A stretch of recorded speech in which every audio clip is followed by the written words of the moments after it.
नमस्कार विद्यार्थी मित्रांनो, अभ्यास मित्र परिवारामध्ये तुम्हा सर्वांचं स्वागत आहे। मित्रांनो, आज आपण 10 ऑगस्ट रोजीचा करंट अफेअर्सचा अभ्यास करणार आहोत। जर तुम्हाला ही लेक्चर सीरीज आवडत असेल, ही लेक्चर सीरीज कंटिन्यू अशीच पाहिजे असेल तर निश्चितच तुम्ही लेक्चरला लाईक करा, चॅनलला सबस्क्राइब करा, जेणेकरून आमचा ही उत्साह जो आहे तो कंटिन्यू राहील। डेली लेक्चर घ्यायचं असतं, डेली क्वेश्चन काढायचे असते, डेली इन्फॉर्मेशन टाकायची असते, त्यामुळे तुमच्या सपोर्ट शिवाय ही जी लेक्चर सीरीज आहे ती कंटिन्यू चालू शकत नाही। जितका आम्ही यासाठी मेहनत घेतो तितकं तुम्ही पण थोडी मेहनत घेत चला, चॅनल सबस्क्राइब करा, लेक्चरला लाईक करत चला। लेक्चर सुरू करण्या अगोदर बघा मित्रांनो, आपली कंबाईनची प्रतिज्ञा नावाची बॅच सुरू आहे, तर या बॅचचे ॲडमिशन सुरू आहे। फी फक्त 500 रुपये आहे। त्यानंतर राज्यसेवेची विजयश्री बॅच आहे, या बॅचचे ॲडमिशन फुल झालेले आहे। ही बॅच जर परचेस करायची असेल तुम्हाला तर 999 रुपये तुम्हाला 999 रुपयामध्ये मिळून जाईल। त्याचबरोबर आपलं चालू घडामोडीचं इयरबुक आहे मित्रांनो, फक्त 99 रुपये या इयरबुकची प्राइस आहे। त्याचप्रमाणे पॉलिटीच्या नोट्स आहे, फक्त 99 रुपयामध्ये पॉलिटीच्या नोट्स तुम्हाला मिळून जाईल। आणि लवकरच आपल्या इकॉनॉमिक्सच्या नोट्स येत आहे आणि लवकरच आपण राज्यसेवेसाठी 1 डे रिव्हिजन बॅचेस सुरू करत आहोत। एकच दिवसाची बॅच असेल, रिव्हिजन बॅच असेल। मग तुम्ही सांगा कोणत्या सब्जेक्टसाठी सुरू करायची, ठीक आहे? तर कमेंट बॉक्समध्ये सांगा। त्यानंतर राज्यसेवेची फाउंडेशन बॅच जी आहे मित्रांनो, तर ती आपली सुरू आहे। 9,999 म्हणजे 10,000 रुपये फी आहे। पण जर तुम्ही ॲडमिशन आता करत असाल, या काही 25 तारखेच्या आत करत असाल तर तुम्हाला आम्ही 3,000 रुपये डिस्काउंट जो आहे तर तो देणार आहोत। तर लवकरात लवकर जॉईन करा। याचे काही डेमो लेक्चर टाकलेले आहे तर ते सुद्धा बघून घ्या। यामध्ये NCERT स्टेट बोर्ड याचे देखील व्हिडिओ असणार आहे। यानंतर स्पेशल NCERT ची बॅच देखील आहे मित्रांनो आपल्याकडे, जी मराठी माध्यमातून आहे। या सगळ्या बॅचेस अभ्यास मित्र ॲप्लिकेशनवर असणार आहे। त्याचबरोबर आपलं टेलिग्रामचं चॅनल आहे आणि इंस्टाग्रामचं पेज सुद्धा आहे, त्याला देखील तुम्ही फॉलो करू शकता। बघा मित्रांनो, आज आपण 10 ऑगस्ट रोजीचा करंट अफेअर्सचा अभ्यास करणार आहोत। बघा, यातील पहिला प्रश्न आहे, केंद्रीय सूक्ष्म, लघु आणि मध्यम उद्योग मंत्रालयाच्या अंतर्गत खादी आणि ग्राम उद्योग आयोग, ठीक आहे, KVIC खादी आणि ग्राम उद्योग आयोग जो आहे तर त्याचे नवीन CEO म्हणून, नवीन अध्यक्ष म्हणून कोणाची नियुक्ती करण्यात आलेली आहे? तर बघा मित्रांनो, खादी आणि ग्राम उद्योग आयोगाचे नवीन CEO, नवीन अध्यक्ष वात्सल्य सक्सेना हे बनले आहे। तर बघा, वात्सल्य सक्सेना जे आहे तर ते माजी IRS अधिकारी आहे, ते 1994च्या बॅचचे IRS अधिकारी आहे, एवढं आपल्याला लक्षात ठेवायचं। बघा मग इथं खादी आणि ग्रामोद्योग मंत्रालय जे आहे तर खादी आणि ग्रामोद्योग आयोग जो आहे तो कोणत्या मंत्रालयाअंतर्गत येतो असाही प्रश्न आला तर त्याचं उत्तर द्यायचं केंद्रीय सूक्ष्म, लघु आणि मध्यम उद्योग मंत्रालय, ठीक आहे। याला MSME मंत्रालय म्हणून सुद्धा ओळखलं जातं, मायक्रो स्मॉल मीडियम एंटरप्राइजेस, ठीक आहे, MSME म्हणून सुद्धा ओळखलं जातं, तर असंही तुम्ही लक्षात ठेवू शकता। त्यानंतर खादी आणि ग्रामोद्योग आयोग जो आहे तर तो 1957ला स्थापन करण्यात आला होता। याचं मुख्यालय मुंबई या ठिकाणी आहे आणि याविषयी मंत्रालय आहे MSME, शॉर्टकट। यानंतर पुढे जाऊया, दुसरा क्वेश्चन, ऑगस्ट 2024 मध्ये पॅरिस ऑलिम्पिकमध्ये 50 किलो फ्रीस्टाईल कुस्तीच्या अंतिम फेरीत अपात्र ठरल्यानंतर कुस्तीतून निवृत्ती घेण्याची घोषणा कोणी केलेली आहे? तर आपण कालच्याच लेक्चरमध्ये बघितलं होतं, विनेश फोगाट यांचं वजन 100 ग्रॅम जास्त असल्यामुळे काय करण्यात आलं होतं तर त्यांना अपात्र म्हणून घोषित करण्यात आलं होतं फायनल मॅच खेळण्यासाठी। तर त्यांनी आता काय केलेलं आहे, निवृत्तीची घोषणा केलेली आहे, ते एवढं आपल्याला लक्षात ठेवायचं आहे। यानंतर पुढे जाऊया, बघा मित्रांनो, पुढील क्वेश्चन घेऊया, कारण ऑलरेडी आपण काल याविषयी माहिती बघितली होती, का डिस्क्वालिफाय केलं का नाही। फक्त आपल्याला एवढं लक्षात ठेवायचं आहे की ज्या विनेश फोगाट आहे ते कोणत्या वजनी गटात खेळत होत्या, 50 किलो वजनी गटात खेळत होत्या आणि त्यांनी सेमीफायनलच्या मॅचमध्ये क्युबाची एक स्टार रेसलर म्हणजे जी जगात नंबर 1 रँकिंगला आहे, युस्नेलिस गुझमन लोपेज हिचा पराभव केला होता, एवढं आपल्याला लक्षात ठेवायचं आहे। विनेश फोगाट कुठली आहे तर हरियाणा राज्याची आहे। यानंतर तिसरा क्वेश्चन आहे, कर्मचारी राज्य विमा महामंडळाचे महासंचालक म्हणून कोणाची नियुक्ती करण्यात आलेली आहे? तर बघा मित्रांनो, कर्मचारी राज्य विमा महामंडळाचे महासंचालक म्हणून नियुक्ती करण्यात आलेली इथं अशोक कुमार सिंह यांची। तर बघा, अशोक कुमार सिंह जे आहे तर त्यांची केंद्रीय श्रम आणि रोजगार मंत्रालयाच्या अंतर्गत जो काही कर्मचारी राज्य विमा महामंडळ आहे, कर्मचारी राज्य जे विमा महामंडळ आहे तर त्याचे अध्यक्ष म्हणून, त्याचे महासंचालक म्हणून अशोक कुमार सिंह यांची नियुक्ती करण्यात आलेली आहे। बघा, असे खूप सारे संस्था आहे त्याच्या अध्यक्ष आता सगळेच लक्षात ठेवायचे का असं तुम्हाला प्रश्न पडत असेल तर तुम्हाला फक्त ही डेली सिरीज करायची। या डेली सिरीज मधून तुमच्या हळूहळू अध्यक्ष जे आहे ते पाठ होऊन जाणार आहे। तर कर्मचारी राज्य विमा महामंडळाचे अध्यक्ष कोण आहे तर अशोक कुमार सिंह हे बनले आहे। ते माजी IAS अधिकारी आहे। बघा, केरळ केडर त्यांना मिळालं होतं आणि 1999च्या बॅचचे ते IAS अधिकारी आहे। यानंतर पुढे जाऊया, कर्मचारी राज्य विमा महामंडळ जे आहे याची स्थापना 24 फेब्रुवारी 1952 रोजी करण्यात आली। याचं मुख्यालय नवी दिल्ली या ठिकाणी आहे आणि आपण जर बघितलं तर याविषयीचं मंत्रालय आहे श्रम आणि रोजगार मंत्रालय। यानंतर चौथा क्वेश्चन आहे तुमच्या समोर, ऑगस्ट 2024 मध्ये भारत आणि कोणत्या देशादरम्यान उदार शक्ती युद्ध अभ्यास जो आहे तर 2024 चं आयोजन करण्यात आलं होतं। तर उदार शक्ती युद्ध अभ्यास 2024 चं आयोजन भारत आणि मलेशिया या देशादरम्यान करण्यात आलं होतं। बघा मित्रांनो, भारत आणि मलेशिया दरम्यान हा जो युद्ध सराव आहे हा कुठे झालेला आहे तर हा युद्ध सराव मलेशियामध्ये कुआंतन या ठिकाणी झालेला आहे। हा युद्ध सराव कोणाचा आहे तर हा युद्ध सराव हवाई दलाचा आहे। तर काय काय मेन गोष्टी लक्षात ठेवायची युद्ध सराव विषयी तर हे मी तुम्हाला सांगतो। पहिला पॉइंट, युद्ध सराव कोणत्या दोन देशादरम्यान होतो तर इथं मलेशिया आणि भारत। दुसरा पॉइंट, हा युद्ध सराव कशाचा आहे तर युद्ध सराव हवाई दलाचा आहे। त्यानंतर हा जो युद्ध सराव आहे मित्रांनो तर तो कुठे आयोजित करण्यात आला तर मलेशिया कुआंतन या ठिकाणी तो आयोजित करण्यात आलेला होता। तर एवढं आपल्याला लक्षात ठेवायचंय। या स्पेसिफिक गोष्टी असतात आणि यावरच क्वेश्चन विचारला जातो, याच्या बाहेर क्वेश्चन जात नाही। युद्ध सराव कोणादरम्यान होतो, कुठे झालेला आहे आणि त्याचबरोबर बघा मित्रांनो तो कशाचा आहे, हवाई दल, नौदल, तटरक्षक दल, ठीक आहे, लष्कर। तर यावर आपल्याला प्रश्न नेहमी विचारला जातो युद्ध सरावांवर। बघा मलेशियाविषयी जाणून घेऊया। क्वालालंपूर त्याची राजधानी आहे, आपल्या आशिया खंडातच आहे मलेशिया। मलेशियन रिंगीट जे आहे ते तिथलं चलन आहे आणि अनवर इब्राहिम पंतप्रधान आहे। यानंतर भारतीय हवाई दलाविषयी जाणून घेऊया। 8 ऑक्टोबर 1932 ला स्थापना, मुख्यालय नवी दिल्ली या ठिकाणी आणि विवेक राम चौधरी जे आहे ते आपल्या हवाई दलाचे सध्या जे काही एअर मार्शल म्हणूया आपण किंवा सगळ्यात जी टॉपची पोझिशन आहे तर ते सध्या त्या पोझिशनवर आहे विवेक राम चौधरी। तर हे आपल्याला लक्षात ठेवायचे। यानंतर पुढे जाऊया, पीएमओ म्हणजे पंतप्रधानांचं जे काही ऑफिस असतं, प्राईम मिनिस्टर ऑफिस, तर पीएमओ मध्ये अतिरिक्त सचिव म्हणून कोणाची नियुक्ती करण्यात आलेली आहे तर बघा मित्रांनो, पीएमओ मध्ये अतिरिक्त सचिव म्हणून अमित सिंग नेगी यांची नियुक्ती करण्यात आलेली आहे। तर बघा हे सुद्धा एक IAS अधिकारी आहे, अमित सिंग नेगी यांची पीएमओ मध्ये म्हणजेच प्राईम मिनिस्टर ऑफिस मध्ये अतिरिक्त सचिव म्हणून नियुक्ती करण्यात आलेली आहे। तर 1999 चे बॅचचे ते IAS अधिकारी आहे, हे लक्षात ठेवा। त्यांना उत्तराखंड हे केडर जे आहे ते मिळालं होतं। त्यांनी या अगोदर जे काही अर्थ मंत्रालय आहे, आपली फायनान्स मिनिस्ट्री आहे, तर त्यामध्ये सुद्धा एक सहसचिव म्हणून सेक्रेटरी म्हणून काम केलेलं आहे। बघा भारताचं जे काही पंतप्रधानांचं कार्यालय आहे पीएमओ ऑफिस जे ते कुठं आहे तर ते नवी दिल्ली या ठिकाणी आहे। आणि जर तुम्हाला एक्झॅक्ट लोकेशन विचारलं तर रायसीना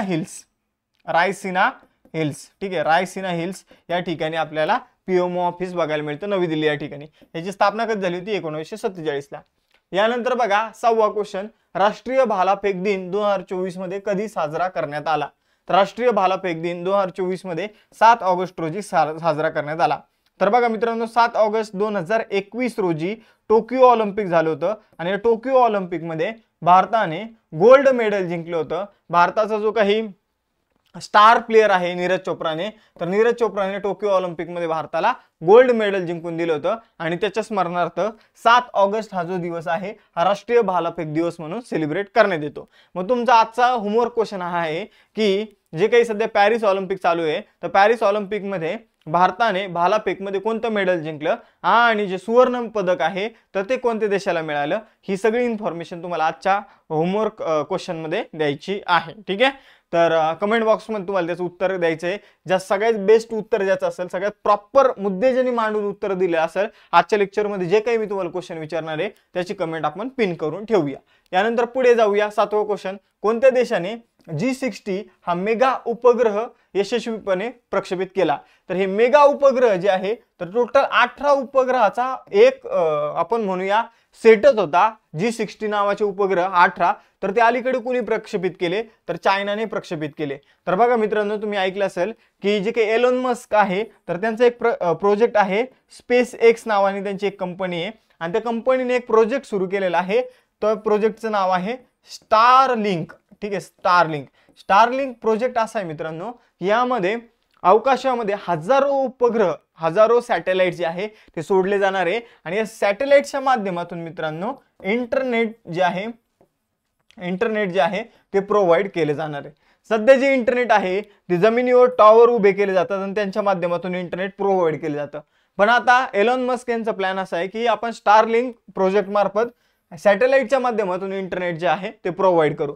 मग याला चॅलेंज देण्यासाठी चायनाने सुद्धा त्यांचा एक प्रोजेक्ट सुरू केलेला आहे आणि त्या अंतर्गत ते जे काही उपग्रह अवकाशात सोडत आहे त्या उपग्रहांचं नाव आहे G60। ठीक आहे, तर हा मुद्दा आपल्याला लक्षात ठेवायचा आहे। याचं उत्तर काय असणार आहे? चीन असणार आहे। ठीक आहे, तर चीनने टोटल 18 जे काही उपग्रह आहे तर ते अवकाशामध्ये सोडलेले आहे। अवकाशामध्ये लोअर अर्थ ऑर्बिट मध्ये सोडलेले। आता लोअर अर्थ ऑर्बिट काय आहे तर पृथ्वीपासून सगळ्यात जवळ जी कक्षा आहे तिला लोअर अर्थ ऑर्बिट म्हटलं जातं, जी पृथ्वीपासून एक 300 ते 400 किलोमीटर पर्यंत आहे। ठीक आहे, हे मुद्दा आपल्याला लक्षात ठेवायचा आहे। यानंतर बघा मित्रांनो, या उपग्रहांचा उद्देश काय असणार आहे? ते इंटरनेट प्रोव्हाइड करणं हाच उद्देश असणार आहे, जो स्टारलिंकचा आहे तो। मग हे उपग्रह चायनाचा कोणत्या रॉकेटने प्रक्षेपित करण्यात आले तर चायनाचं एक रॉकेट लक्षात ठेवा, लॉंग मार्च। ठीक आहे, तर लॉंग मार्च नावाचं रॉकेट कोणाचं आहे तर चायनाचं आहे। आणि असे 14,000हून अधिक उपग्रह जे आहे चायना येत्या काळामध्ये हवेमध्ये प्रक्षेपित करणार आहे। हवेमध्ये म्हणजे अंतराळामध्ये प्रक्षेपित करणार आहे।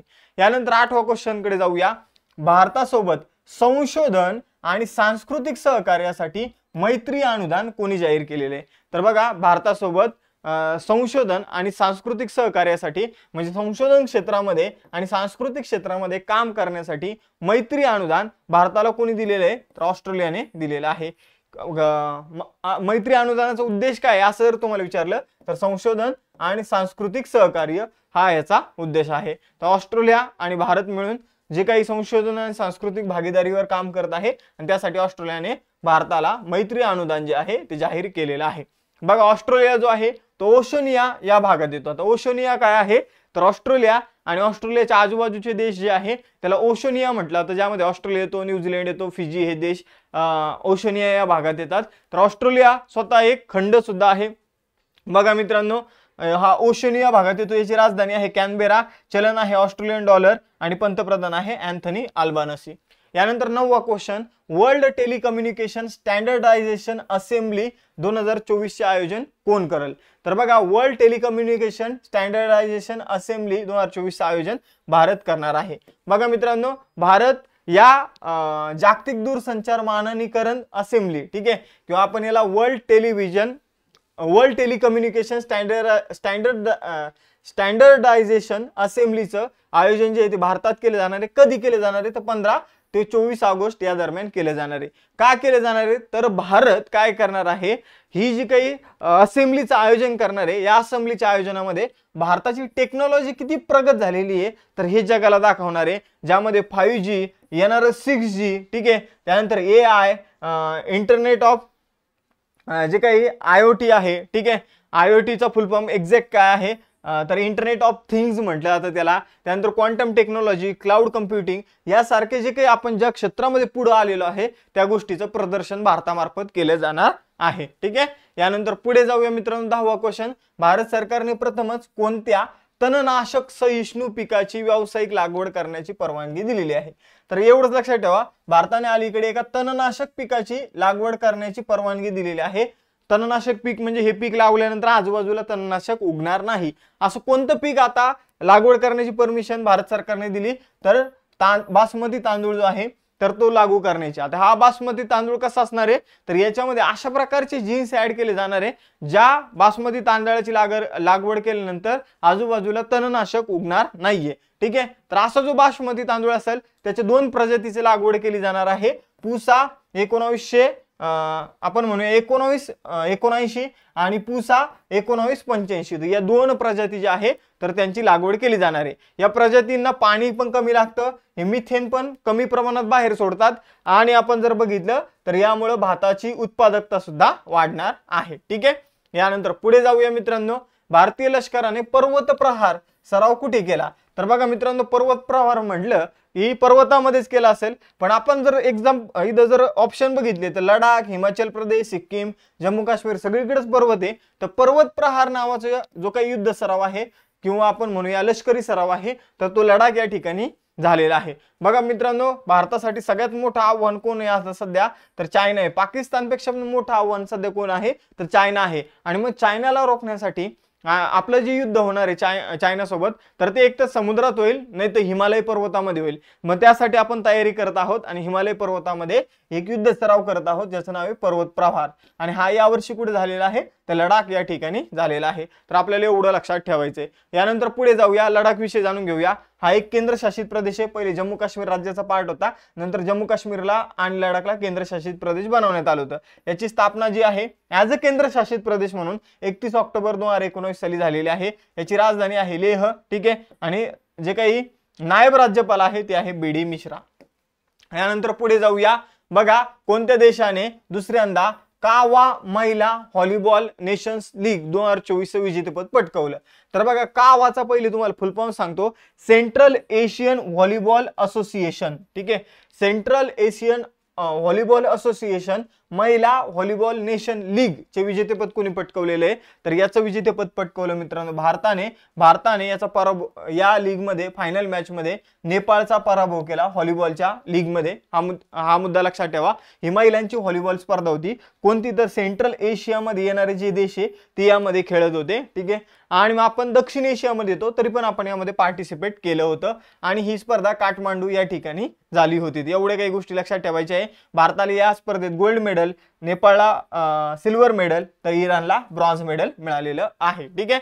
तर कावा फुल फॉर्म लक्षात ठेवा, सेंट्रल एशियन व्हॉलीबॉल असोसिएशन. याद्वारे जी काही व्हॉलीबॉलची स्पर्धा झाली होती महिलांची, कुठे झाली होती? नेपाळमध्ये. भारताने त्यामध्ये गोल्ड मेडल, त्यानंतर नेपाळने सिल्वर आणि इराणने कांस्य पदक जिंकलेलं आहे. यानंतर बघा, इंडो तिबेटियन बॉर्डर पोलीस फोर्सने चंदीगड स्थित त्यांच्या ट्रान्सपोर्ट बटालियन मध्ये कोणत्या देशाने निर्मित कामज टायफून वाहनाचे यशस्वी प्रात्यक्षिक आणि चाचणी केलेली आहे? तर बघा मित्रांनो, कामज टायफून नावाचे एक वाहन आहे.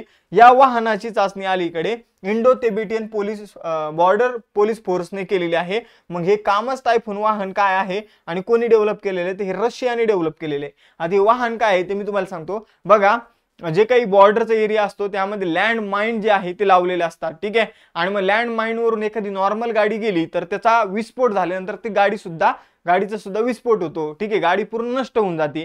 पण रशियाने एक अशी गाडी बनवलेली जिचं नाव आहे कामज टायफून वाहन. ठीक आहे. तर हिला काही फरक पडत नाही. हिचा जर आपण वेग बघितलं तर 100 किलोमीटर प्रति तास एवढा हिचा वेग आहे आणि एकदा इंधन भरलं की 1000 किलोमीटर पर्यंत इझी जाऊ शकते. तर अशा प्रकारची एक बेस्ट गाडी आहे आणि हिची चाचणी चंदीगड या ठिकाणी इंडो तिबेटियन बॉर्डर पोलीस फोर्सने केलेली आहे. आणि ही गाडी कुणी बनवलेली आहे? तर रशियाने बनवलेली आहे. तर कामज टायफून वाहन लक्षात ठेवा. ठीक आहे. तर कामज 53949 टायफून के नावाचं जे काही वाहन आहे, म्हणजे हे ट्रक टाईप आहे, 4x4 माइन रेजिस्टन्स अँबिश प्रोटेक्टेड वाहन आहे. म्हणजे माइन्स ज्या जमिनीच्या आतमध्ये ठेवलेले असतात तर त्याने याला काही फरक पडत नाही. यानंतर पुढे जाऊया. बघा मित्रांनो, मी तुम्हाला त्याचा वेग आणि किती किलोमीटर पर्यंत जाऊ शकते हे तुम्हाला सांगितलेलं आहे. रशियाबद्दल जाणून घेऊया. रशियाची राजधानी मॉस्को. त्यानंतर रशिया जगातील क्षेत्रफळानुसार सगळ्यात मोठा देश आहे. ठीक आहे. युरोप आणि आशिया दोन खंडामध्ये येतो. आपण जर बघितलं तर इथलं चलन आहे रुबल, अध्यक्ष आहे व्लादिमीर पुतिन आणि पंतप्रधान आहे मिखाईल मिशुस्टिन. त्यानंतर 14वा question, real estate consultancy Knight फ्रँकने प्रसिद्ध केलेल्या अहवालानुसार कोणते भारतीय शहर घरासाठी सर्वात परवडणारे भारतीय शहर आहे? म्हणजे आपण जर आता एखाद्या भारतीय शहरामध्ये गेलो घर विकत घेण्यासाठी तर सगळ्यात चांगला रेट कोणत्या शहरामध्ये आपल्याला मिळेल? तर ते शहर आहे मित्रांनो अहमदाबाद. कोणतं आहे? अहमदाबाद. अहमदाबादमध्ये जर तुम्ही एखादं घर घेतलं, ठीक आहे, आणि समजून घ्या तुमचा पगार आहे 1 लाख रुपये, तर तुम्ही 21,000 रुपयाचा काय करू शकता? EMI करू शकता. एक एक्झाम्पल घेऊन सांगतो. ठीक आहे. 21,000 तुमचे EMI जातील आणि जवळपास 21 वर्षामध्ये ते घर तुमचं होऊन जाईल. पण तेच जर तुम्ही पुणे किंवा आजूबाजूच्या शहरांमध्ये जर बघितलं, पुण्यामध्ये जवळपास 24,000 रुपये तुम्हाला EMI करावं लागेल. मुंबई सारख्या शहरांमध्ये 50,000वर तो EMI चालला जाईल. म्हणजे इथं जर बघितलं घर विकत घेण्यासाठी सगळ्यात परवडणारं शहर कोणतं आहे तर ते आहे अहमदाबाद. हा रिपोर्ट कोणी दिला? रिअल इस्टेट कन्सल्टन्सीने. ठीक आहे. तर हा रिपोर्ट दिलेला आहे, हे आपल्याला लक्षात ठेवायचं आहे. नाईट फ्रँक नावाची संस्था आहे. ठीक आहे. रिअल इस्टेट कन्सल्टन्सी नाईट फ्रँकने प्रसिद्ध केलेल्या अहवालानुसार मी ही माहिती तुम्हाला सांगत आहे. यानंतर पुढे जाऊया मित्रांनो. बघा, गुजरात विषय जाणून घेऊया. महाराष्ट्रासोबतच स्थापना झाली 1 मे 1960. राजधानी आहे गांधीनगर. मुख्यमंत्री आहे भूपेंद्र पटेल आणि राज्यपाल आहे आचार्य देवव्रत. त्यानंतर 15वा क्वेश्चन, कोणत्या राज्याने स्थानिक स्वराज्य संस्थांच्या निवडणुका लढवणाऱ्या व्यक्तीसाठी 2 अपत्याचं जे काही धोरण आहे ते रद्द केलं.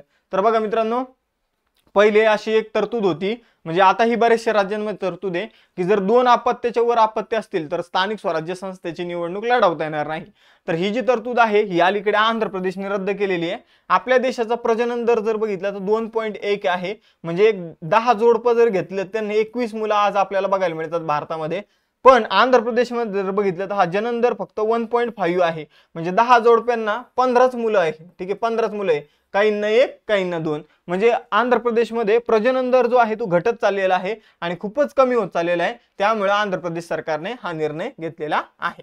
यानंतर मित्रांनो बघा, तुम्हाला जे काही क्वेश्चन विचारले त्याचे उत्तर द्यायचे. आंध्र प्रदेशची स्थापना 1 नोव्हेंबर 1956 मध्ये करण्यात आली. राजधानी अमरावती. त्यानंतर राज्यपाल आहे अब्दुल नजीर आणि मुख्यमंत्री आहे एन चंद्रबाबू नायडू.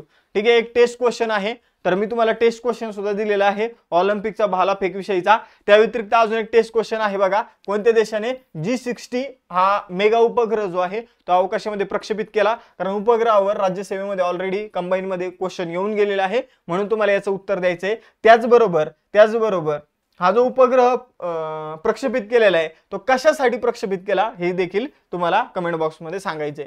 बघा मित्रांनो, आपली लाईव्ह लेक्चर चालू असलेली कंबाईनची प्रतिज्ञा बॅच आहे. फी फक्त 500 रुपये. एवढ्या कमी फीज मध्ये तुम्हाला कधीच कोणत्या क्लासेसमध्ये लाईव्ह लेक्चर असलेली बॅच कोणी घेणार नाही, ज्यामध्ये ऑलरेडी 500 रुपयातच 100 रुपये GST सुद्धा इन्क्लूड आहे.